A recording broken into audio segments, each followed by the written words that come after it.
Yay! And more technical difficulties. Okay, I think I'm good now. Okay, got your life together? I think so. Okay. Okay. We's back from We lunch. is We had back. burgers. Burgers. Okay. So while we took our little lunchy break, we were watching Outrageous 911. And if you've not seen or heard of it, it's just ridiculous real life 911 calls. Like people calling 911 when they absolutely do not need to be calling 911, and it's comedic in nature. So there's this one episode where I feel like this is going to be one of those things that's like not as funny unless you were present, but I'm going to do my best here. So this guy calls and he is absolutely hysterical, and he's like, there's a reindeer, and he's coming through the house, he's coming through the door, he's coming through the walls, right? And you hear like in the background just Oh God. and the dispatcher's like, I'm sorry, did you say reindeer? And he's like, reindeer, Rudolph, antlers. And the antlers thing, like, I lost my shit. Because he's trying so hard to convey this message. And he's just screaming, antlers! And it was the funniest thing ever. And so for the longest time, that was like, whenever we would host like online gaming stuff where you needed like a room and a password or whatever, we would title it Antlers.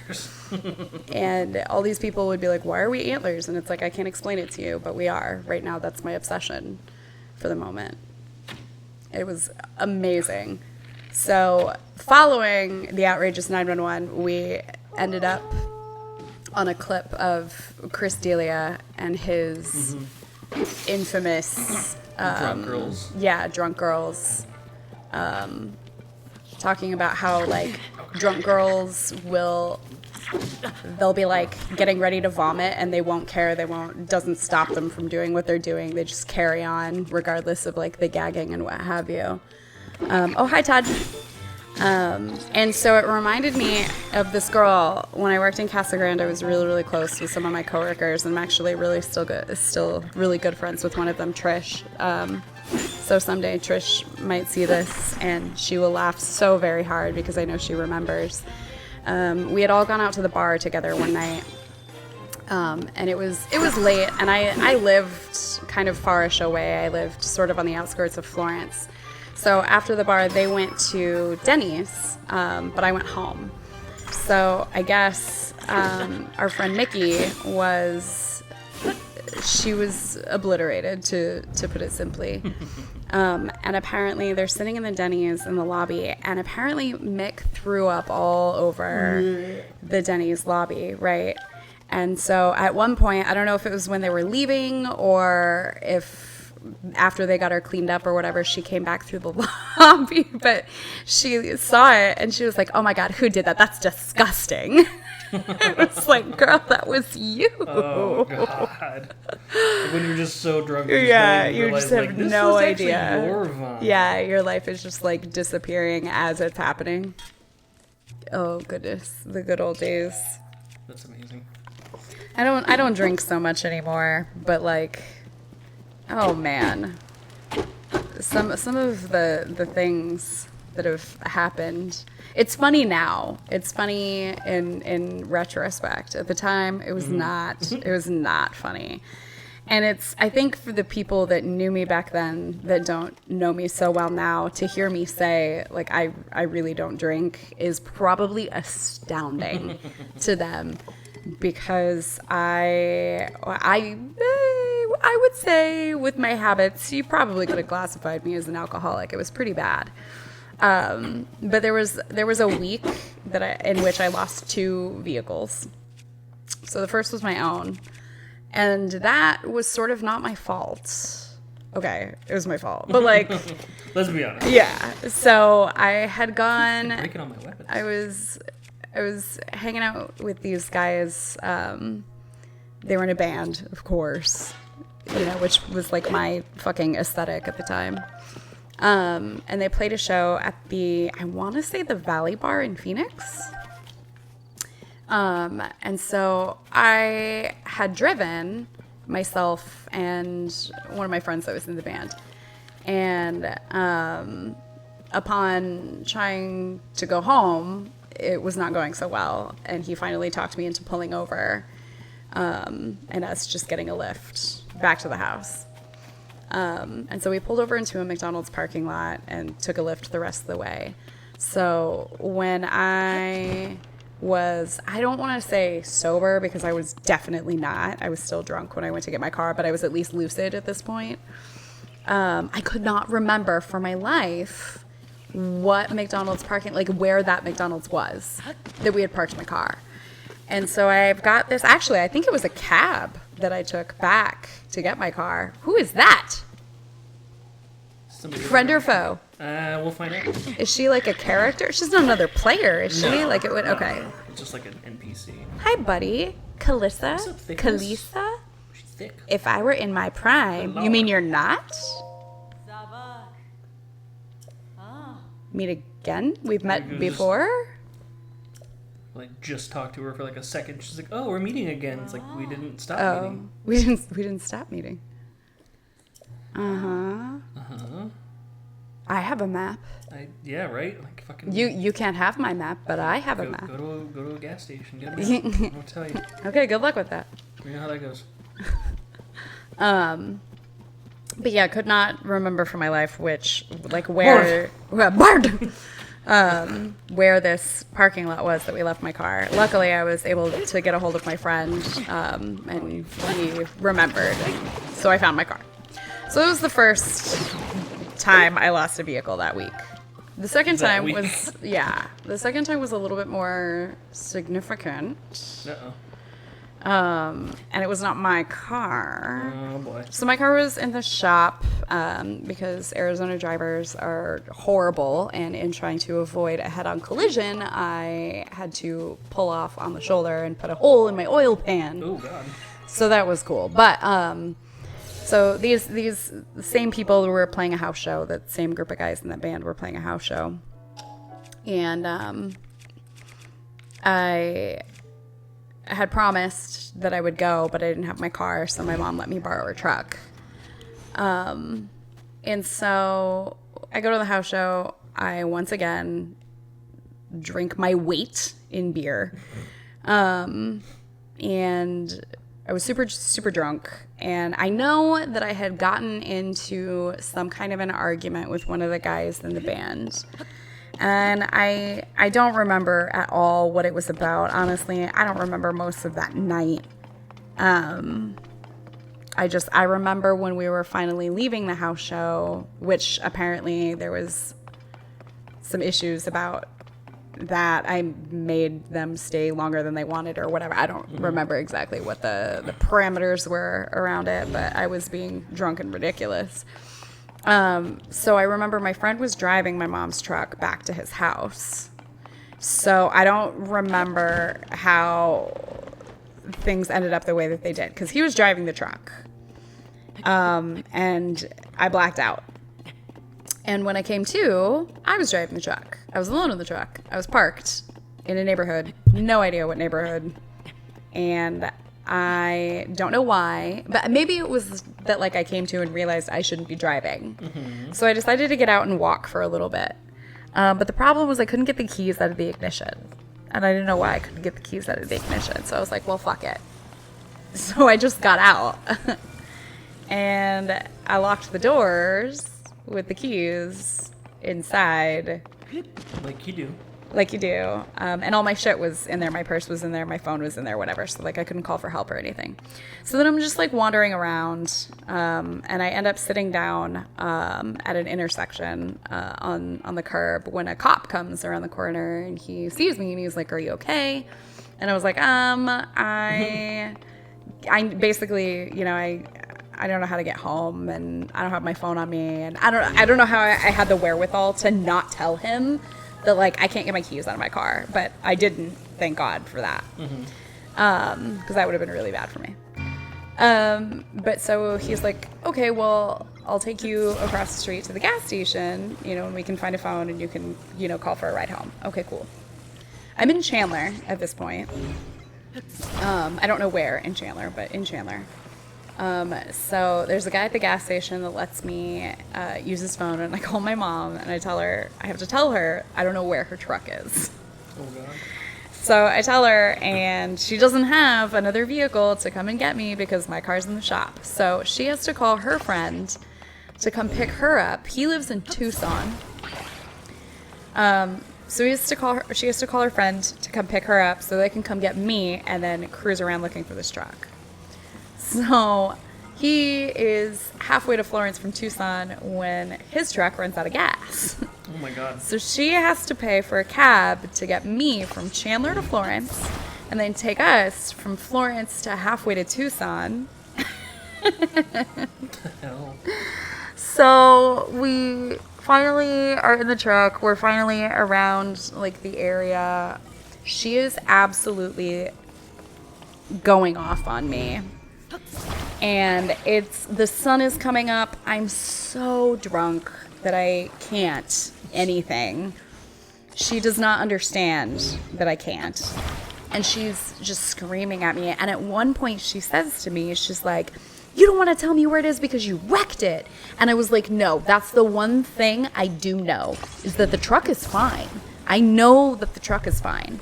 I don't know anything else, but I know that much.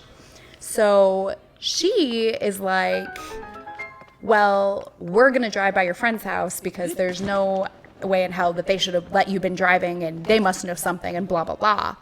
So I'm like, absolutely not. We can absolutely not do that. So I'm like, well, how am I going to get out of this? So I take her. They lived in like townhouses and they were like in a gated area. Mm-hmm. So we get to the gate and I'm like, oh, I can't remember the gate code. So of course she goes off again, but at least she's not waking these people up who I know are already pissed off at me at 5 a.m. to make this even worse, right? So we go back, and finally we just go back home, and I go straight the fuck to sleep. So I wake up, and I am walking out into the living room, and I see my purse, and like my phone and my cigarettes and all of that are sitting there. So I'm like, okay, great, they found the truck. So I grab my cigarettes, and I'm going out to smoke a cigarette. My mom is like, so you're not even going to ask about, you know, whether or not we found the truck? And I'm like, well, my stuff is here, so I'm assuming that you found the truck. And she's like, touche. And she's like, do you want to know why you couldn't get the fucking keys out of the ignition? And I'm like, I guess. I don't see how it's going to change anything now or help me now, but yeah, okay, I guess. And she's like, you didn't put it in park. Okay, so in drive, and you're just like... So yeah, the truck was just in drive. I didn't turn it off. I didn't put it in park. I just got out and fucking left it there.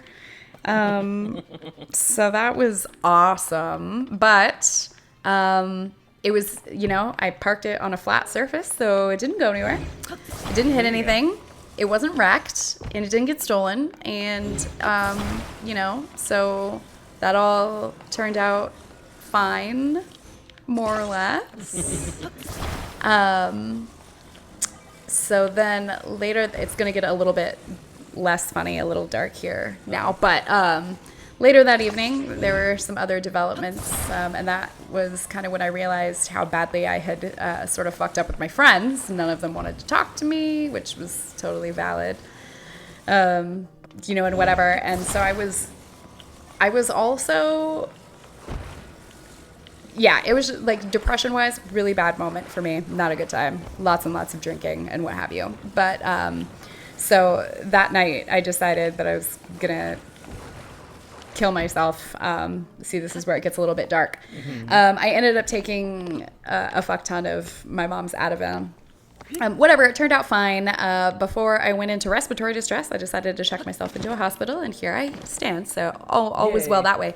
But the note that I wrote to my mom, in it, I was like, I'm pretty sure all I wrote was, I'm sorry I lost your truck. Someday this will be funny. Oh my God. And it is now. I don't know. It might not be funny to her still. But it's funny to me now. Right you now. know, this is ridiculous. So that's one of my drunken stories. Good Lord, do I have many of those? I can't remember most of them. You know, It happens. getting screamed at by a parent while drunk / hungover is horrible. Yeah, it was really, really bad. She was right to be pissed off for sure, but it was like, you don't understand, like, the state of me right now cannot deal with this.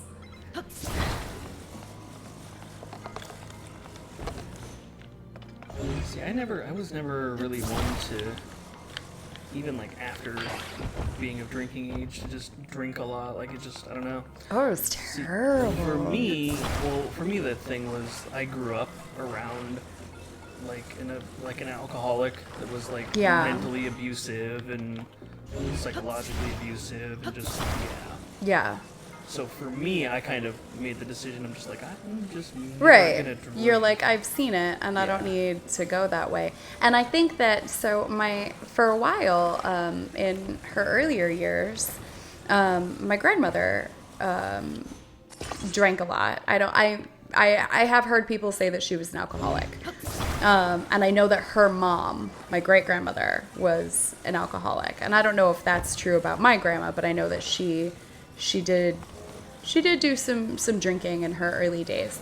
But by the time I was old enough to, retain memories and things of her, she was not drinking. Mm-hmm. So I didn't experience that aspect of things. Now, like with my mother, it was the amphetamines. And so for me, it was the same thing. It was like, I have no interest in even looking that direction or going that route because I've seen it and I know exactly what happens and I don't need to, I don't need to experience it because you already do in your own way and it's fucking traumatizing. Right.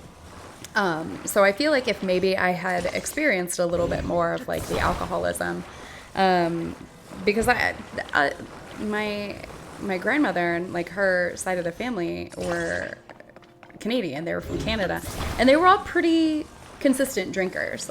I know that I had some cousins and what have you, some family members that were alcoholics from that side of the family. So if I had more exposure to that, it might have changed, the way that I did things. Or maybe not, because like looking back on it, I think the reason that I was such a heavy drinker and the reason why I didn't need, rehab and things like that to quit drinking, the reason why it just sort of fizzled out for me was because I spent my 20s terrified of my own mind because my mother is a schizophrenic and that can be genetic.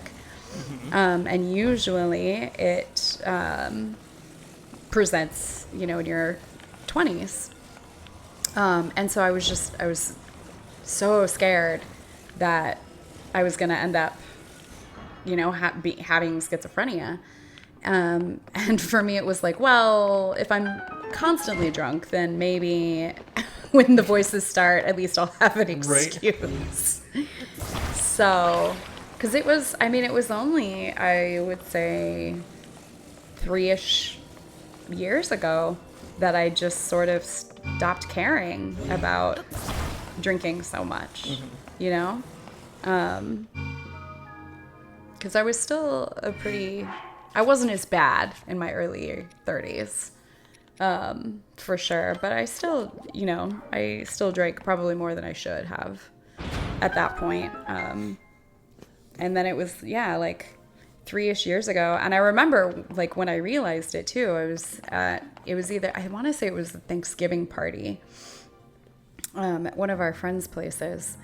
And I'd had a beer and 2 hours later, I was still nursing on the same beer. And my buddy had asked me, he was like, is that the same? Like, are you still on your first one? And I was like, yeah. And I'm just like, not really feeling it.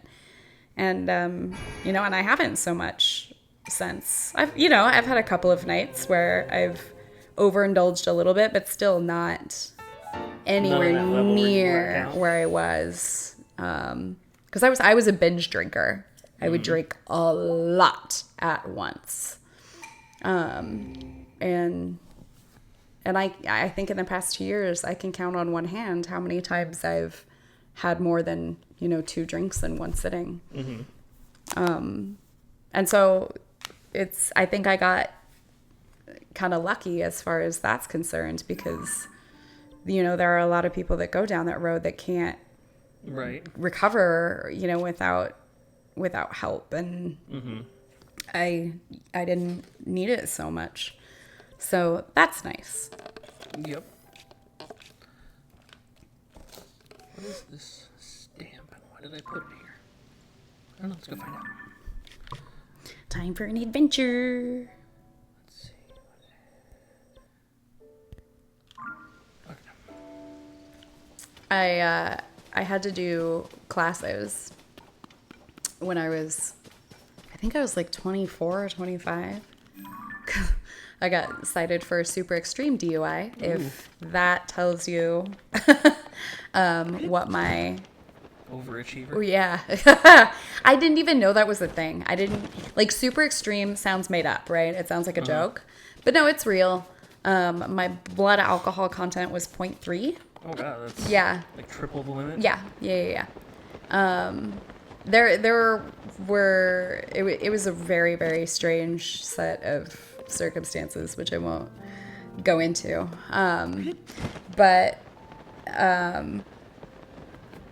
So essentially I got a lawyer, because I was wheeled in to the hospital at like 4 a.m, because I guess I collapsed on some guy's front lawn and he thought I was dead because I wasn't responding.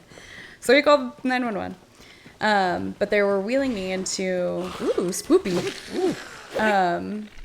They wheeled me into the ER, and one of the nurses came up to me and he was like, hey, I think that you should get a lawyer because I heard them talking when they brought you in and they don't have any proof that you were driving.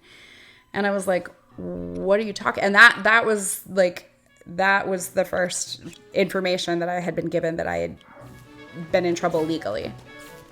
Because it was just like out of the movies, right? When I started to kind of come to, they're like wheeling me down the hallway and you see the lights above you and the nurses are saying things and you're kind of fading in and out. And so the first thing I heard, oh God, because remember the storm. I know, but like I'm not. Are you wearing metal? No, that's what I was trying to do just now, was unequip everything. Do you have any piercings? Don't look at my nipples. I actually had a piercing once when I was, I was like 16. I got my, my first piercing was, where the fuck am I going? Decent way. Okay. My first piercing was, can I just fast travel somewhere quicker? Yes. Oh, I can travel. Oh, you can use shrines that you've already been to travel. Oh, really? Yeah. That's good to know. I didn't know that. I thought it was only the towers. But no, when I was 11, you can still see it here a little bit. I had my left ear pierced twice. You can kind of barely see the little dots. I can't see it from here. But yeah, there's just Did you get electrocuted when it was raining? No, I don't think so. Oh, that's good. Not that I can remember. That's good. And then I had, when we moved here, I don't know where the idea came from, but I was just like, I want to get my tongue pierced. So I had my tongue pierced for, till I was like 24. Hey. Ooh. Okay. Not that I don't have a bunch of fans already, but I also don't. Wait, do I have any steering sticks? Because I can just make a thing. Why am I fucking running everywhere when I could literally just like fucking fly wherever I want to go? I don't know, because it's like pretty and shit. Well, it's prettier when you're flying above it. Oh. So we're gonna try. So which way does the fan go? I really want to re-pierce my nose. Yeah. I loved my nose piercing. I had to take it out for an MRI. And I had never, I had only had the piercing maybe for 3 or 4 months. Mm-hmm. And I had never had, the only other piercing I had had prior to that was my belly button, and that didn't go very well. Mm-hmm. And that was when I was 16. So, we're looking at nearly 20 fucking years. Mm-hmm. And It was the corkscrew, and I had the damnedest time getting it out because I was at the place for my MRI, and I had the damnedest time taking out the piercing. And so then after my MRI was done and I was trying to put it back in, my nose was so swollen that I couldn't get it back in, and it closed. And I've been meaning to go back and get it re-pierced because I really liked it. I liked my little nose ring. Okay, so I shouldn't have anything on me now that's electric. Or metal, I should say. So I'm not so good at the building of the things yet. 'Cause I haven't Do you remember how confused we were when you first were getting electrocuted and we thought it was the fountain? Right?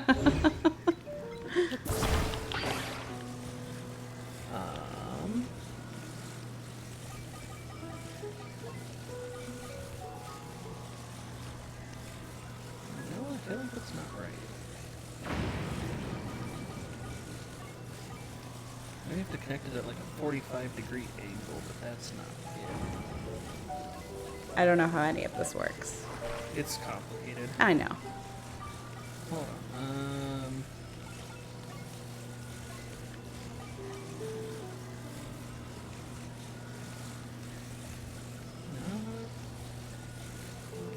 No. So, like, you're going to be flying, correct? Yeah. So why can't you just do it like that? Because you have to have two. You have to Stack them on top of each other. Yeah, see, it's kinda, it just kind of does that. Doesn't work. I like these adventures. I'll figure this out, I guess. I gotta remember what. Have you made one of these before? I have, yes. How did you do it before? I don't remember. Oh. That's why we're having this fun adventure now. Yeah, do that and then Well, you have to do it at like put a it certain like little angle. legs. Do they have to be like horizontal or vertical on it? It has to be kind of like at an angle, like a 45-degree angle. I'm It's not a fine. doctor. I know, right? Okay, I think. Yes. No. No. Wait, maybe. I was gonna say something, but I forgot how to swallow for a second, so I was just sitting there with cup flavored Dr. Pepper.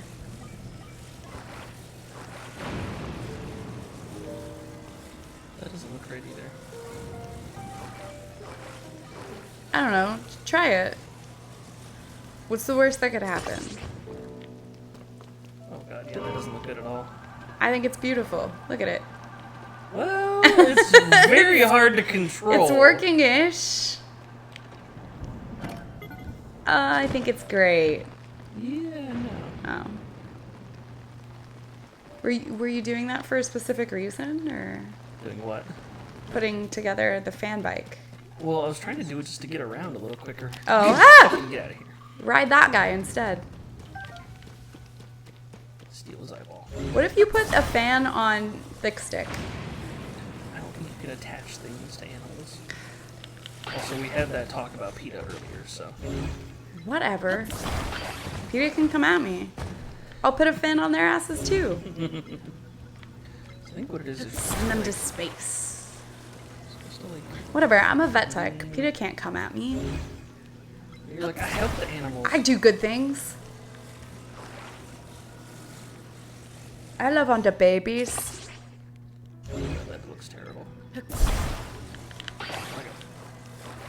So you have to attach it like at the edge there. Yeah, it's like that, and then you take the other. Well, why don't we give our folks a break? We'll let you fight some bats and figure out how to make this bike. Okay. And By the time we come back, I'll we'll have have the bike we'll have fixed. figured it out. Okay. Okay.